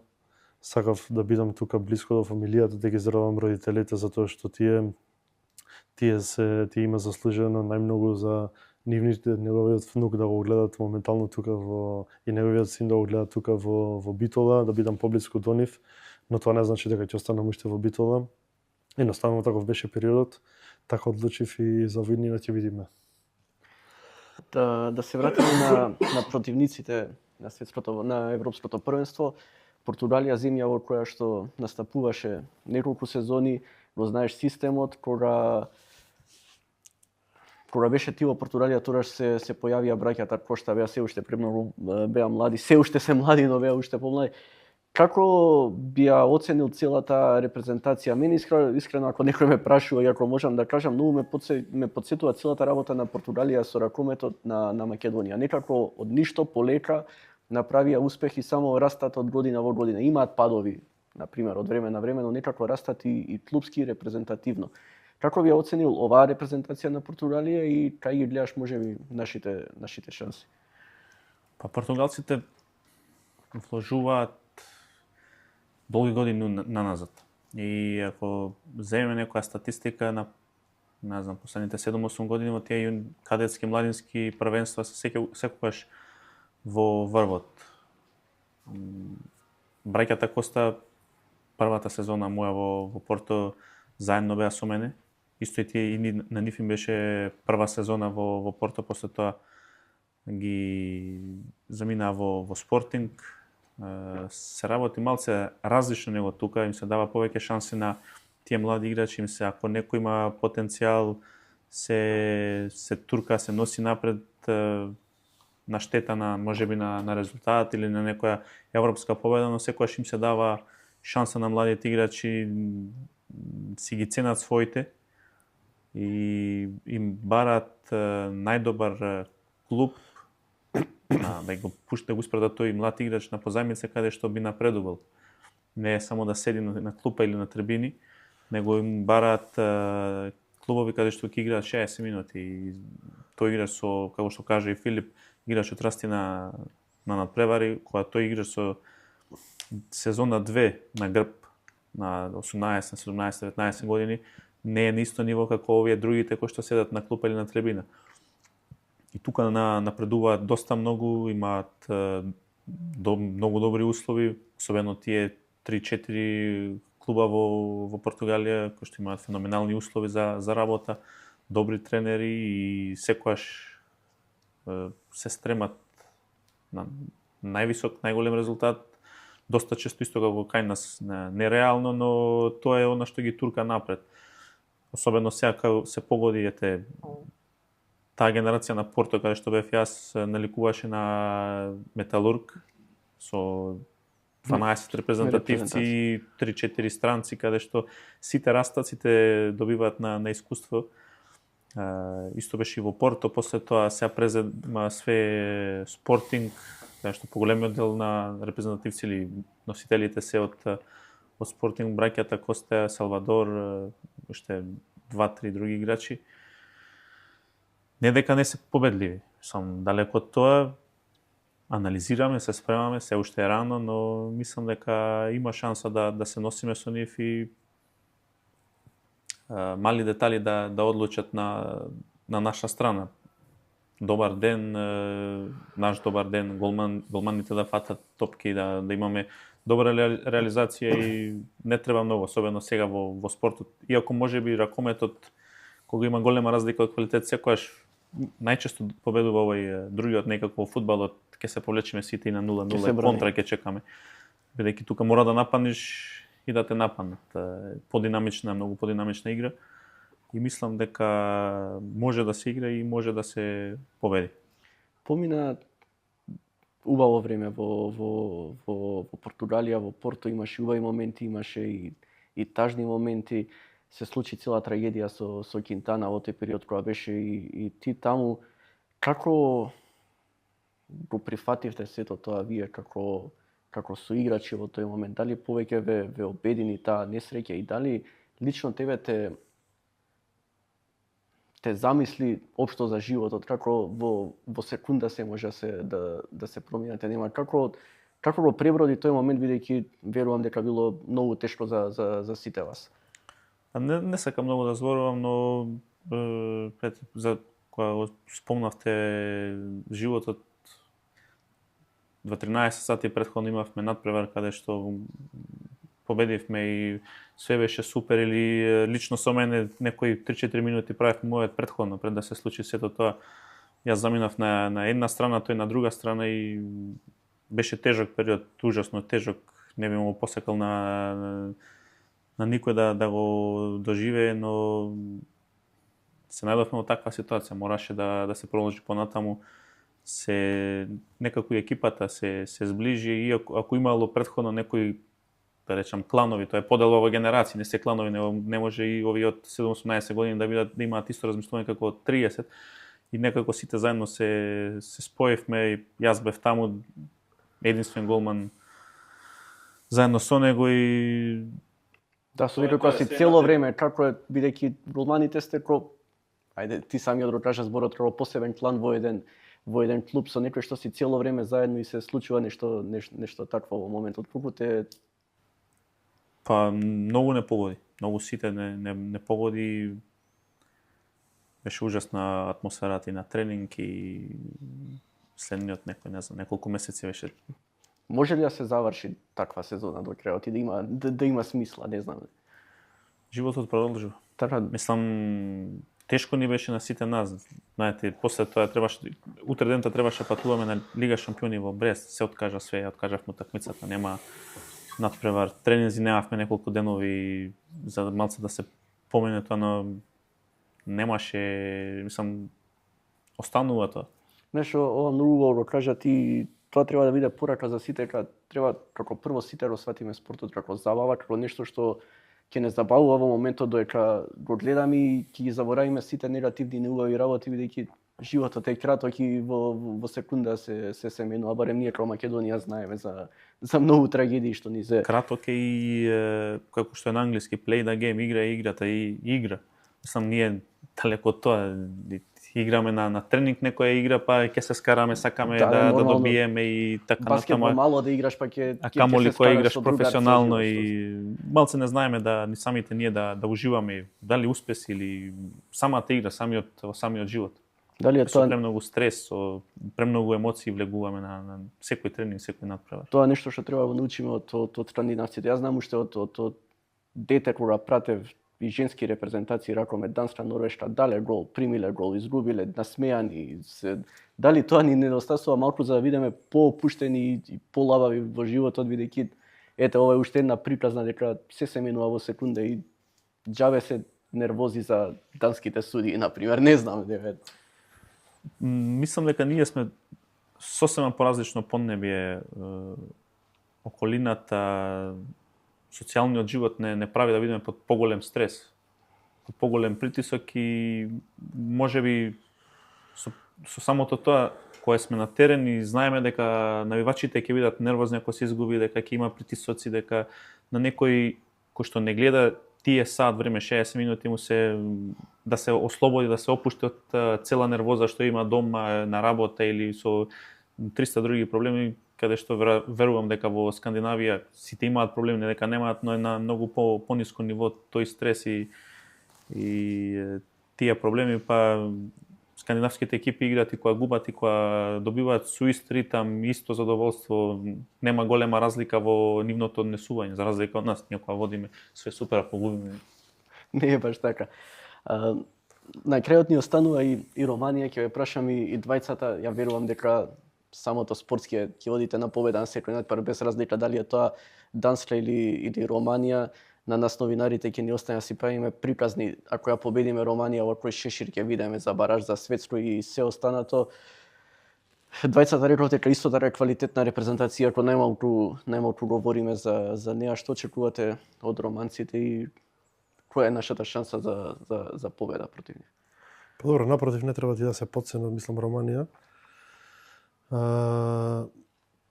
Морам да кажам и можеби глупо ќе звучи, ама некако мора да победиме таа Романија, да бидеме и фаворити против како прав битолчанец, ова мора да победиме. Да, затоа што тоа го заслужува Македонија и македонските навивачи нормално. Кога ќе ме прашат мене пред групата, Данска и Португалија се подобри од нас, но ние сме подобри од Романија, но тоа треба да покажеме на теренот, да биме фокусирани и мислам дека македонскиот ракомет и Македонија е подобра од Романија. Напротив, не ќе никој да подцениме, не ќе да исмејуваме, но тоа го заслужуваме затоа што мислам дека покажавме последниот период и на светското првенство дека можеме со секој екипи да се носиме и мислам дека сме добро играни и уште сме позрели за да победиме. Но треба да се одиграат тие 60 минути. Знаеме дека ќе биде тешко. Знаеме дека ќе биде тешко исто почетокот на првенството дека играме со Данска, со Португалија, па последно со Романија. И кажав уште на почетокот, на секој надпревар Македонија нема да оди со бело знаме, нормално ќе оди да се покаже во најдобро светло, да играме нашата игра, да играме тоа што овој период, овој изминат период, овие 25 дена максимално вложен труд надворот од нашите најблиски. Тука сме сите заедно, дишиме заедно. Има многу жртви што тоа треба да на крај да излезе со некој позитивен резултат и на крај да бидеме среќни да бидеме затоа што тој период го поминавме, бевме фокусирани, беше напорна секој припрема, секој патување, секој надпревар, секој видео, дека беше максимално бевме фокусирани и добро подготвени и самите себе да се наградиме со добра игра и еве јавно нека биде победа против Романија. Па бидејќи бев таму во Романија, играв во Романија 2 години, играв заедно со селекторот, го познавам каков победник е, каков работник и мислам дека ќе направи се за да ја спреми репрезентацијата да не само против нас, него и против Португалија ќе одат на победа.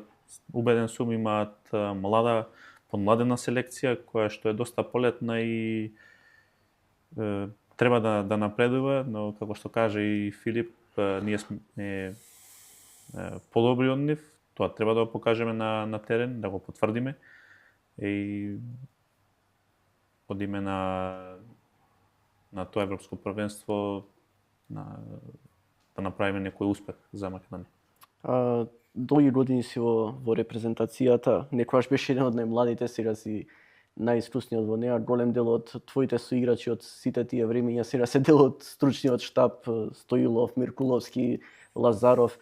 Како е да бидеш најискусен, ќе речам, во една репрезентација и уште колку планира Никола Митревски да биде помеѓу статистиките? Брзо поминува времето, мислам. Сега пред брзо време беше кога бев најмлад, сега на најстар, така да уживам во играта и не се оптеретувам со тоа повеќе вие вака новинарите или луѓето ме прашуваат за тоа за годините, иначе не. Ти досадуваме малце со прашањата? Па да. Да. Почнуваме досадни јаста. Да, исто како луѓето мора да се повеќе. Мора да одровиш да биде фино. И двајцата, ајде малку и надвор од ракометот, имате со фудбал почнувано како деца имате тренирано фудбал. Кога се случи тој пресврт на крај да го одберете ракометот и се надевам на крај не погрешивте поради Па јас таа мислам одлука, дека помалце тренирав него Филип. Некој си 4-5 месеци заврна снег на училиште, слаби оценки, ми вика дома тоа е. Нема веќе. И престанав, тоа беше некој 4-10 години, јас со ракомет почнав од след, мислам, после на 12-13 години да се занимавам. И од тогаш останав во ракометот. Јас тренирав 6 години фудбал и ден денес тие што ми беа сите тренери ми кажува каков талент сум бил и дека бев еден од добрите во генерацијата и многу му е криво зашто јас сум се префрлил на ракомет. Но имав проблем со брзо израснав во тој период и имав проблем многу со зглобови, со колена и со грбот и правев пауза околу 5 до 6 месеци, кога се сеќавам. И потоа имаше некој надпревар во училиштето за ракомет, тоа се надпреварував во сите спортови, некако ракометот така ми беше најинтересен, најак со многу акции со така и така почнав на кратки црти така почнав со ракометот тога во Битола во почетоците на моето основно училиште и од тогаш се роди љубовта за ракометот. Не знам, имате интересни прекари двајцата, дали имате јавно говорено, јавноста подобра ве запозна и на приватен план, Фитил и Никуч. Како настана тоа Фитил? Твојата игра е самата по себе, некој ќе рече, брза, експлозивна, бомбастична, некој ќе рече дали е краток Фитилот, па поради тоа, но кога ќе се залета Кузмановски напред, знаеме како завршува акцијата. Па добро, можеби тоа со текот на годините, можеби тој прекарот па така измислиле некој за тој прекар, но многу луѓе исто ме прашуваат и самиот не знам од каде тоа точно, можеби од мојата улица кога сум бил дете и постариите играчи така ме викале затоа што сум бил еден помалите и секогаш сум имал топка и ми ја земале топката и многу брзо сум се нервирал и сум ги навредил и сум бегал. И од тоа што така ми остани и навистина не знам правиот е луѓето кои ми излезени до ден денес така ме викат и секоја година, секоја генерација измислува нешто, дали тоа било во играта или во шутот или во тоа. Но се носи со тоа и Добро, во Битола без прекар секако не можеш да поминеш. Вака кога те гледа човек од телевизијата, ја лично не те познавам, не се познаваме, но кога те гледа надпревари, не делуваш толку нервозен како играч. За разлика од сето ова што го кажа се. Па добро, се воздржувам. Нормално и мене ќе ми изнервират како прво колегите, па потоа противникот, но се воздржувам затоа што свесен сум јас ако бидам нервозен и тогаш се префрлува на сите останати играчи и тоа ќе биде можеби лошо за нашата игра и на крај до резултатот и се трудам секој надпревар секој да бидам фокусиран, да не ми изнервират некои такви ситници.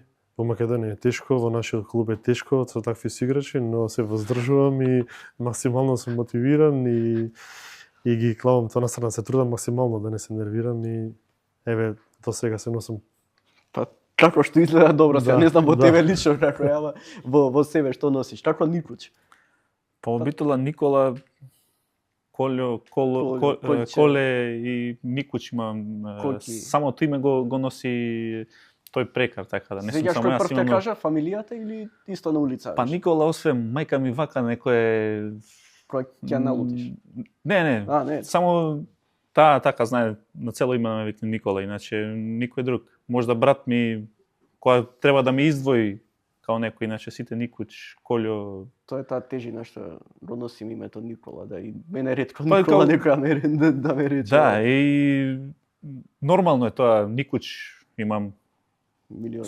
Не знам, од 10-8 во Битола се Никуч. Не, ме интересираше пошто секој прекар во Битола има некоја приказна позади себе, па дали има некоја посебна. На крајот директно прашање кон двајцата, очекување од Европското првенство. Пласман втора фаза, победа Романија. Победа Романија и пласман во втора фаза. Значи победи Португалија или? Па може и Данска. Филип, ти? Ред по ред. Ред по ред. Скала по скала. Да почнеме со данците, Да па почнеме со данците, па верба во себе, без бело знаме, без респект и да веруваме повеќе во нас, да осмениме тој карактер, да се задоволуваме со помалце и мислам дека некаков како успех во иднина ни е некако загарантирано кои промениме тие работи. Иако сме Данска, верувам дека повторно ќе има поддршка од навивачите кои што организирано секоја зима ве бодрат сегде каде да играме како репрезентација. Што би им порачале на нив? Да дојдат да не во што поголем број, да не поддржуваат како и секогаш претходно и заедно да славиме во успесите. Увитуваме пожртвувана игра нормално за Македонија.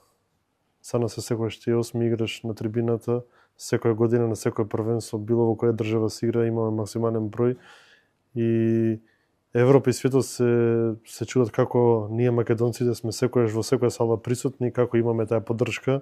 Се надевам дека и ова првенство ќе биде така. Ние сме тука на терен да се бориме, да играме за нив и мислам дека ќе се представиме во најдобро светло и дека тие на трибините ќе уживат и ќе бидат среќни. Почеток е на нова година, ќе ве прашам и двајцата желби за оваа 2026 не само на професионален, туку и на личен план. Па еве, да како пред се секојаш јас викам, треба Господ да не чува, пред се здравје, да биде здрава жива фамилијата и потоа на ракометот да бидат сите здрави. Нормално, секој играч, секој клуб си има посебни цели што сака да ги освои. Нормално ние веруваме тоа, тоа го посакувам. Ние си имаме зацртано пред секоја сезона и еве во тоа новата година нека биде секако што треба. И исто со Македонија посакувам ова 2026 да ни донесе многу среќа и ова првенство да почнеме негде и да направиме еден голем чекор за Македонија и како нас, како ракометари. Па како што кажа Филип, најбитно е здравјето, да сме здрави и живи, па останатото ќе се бориме и ќе се трудиме да ги исполниме зацртаните цели кои што ги имаме. Ви благодарам на двајцата што не нагостивте прв пат Пресинг како гостин во вашата база тука во Александар Палас хотелот. Навистина ви благодарам, ви посакувам многу среќа не само на европското првенство, туку и во понатамошниот дел од кариерата, да не радувате уште многу, да не нервирате уште многу, бидејќи ако има нервоза, значи има и квалитет, бидејќи очекуваш нешто и се надевам дека ќе се видиме и во следниот период повторно ќе разговараме. Благодарам. Ви благодарам и на вас што не гледавте овие па негде околу час и половина, можеби и два. Навивајте за Македонија, знам дека ќе се нервирате, гледајте, се нервирате помалку, но тоа е тоа што ни го носи ракометот секој јануари. Имајте убава вечер и се слушаме и се гледаме во следно издание на Пресинг. Чао, чао.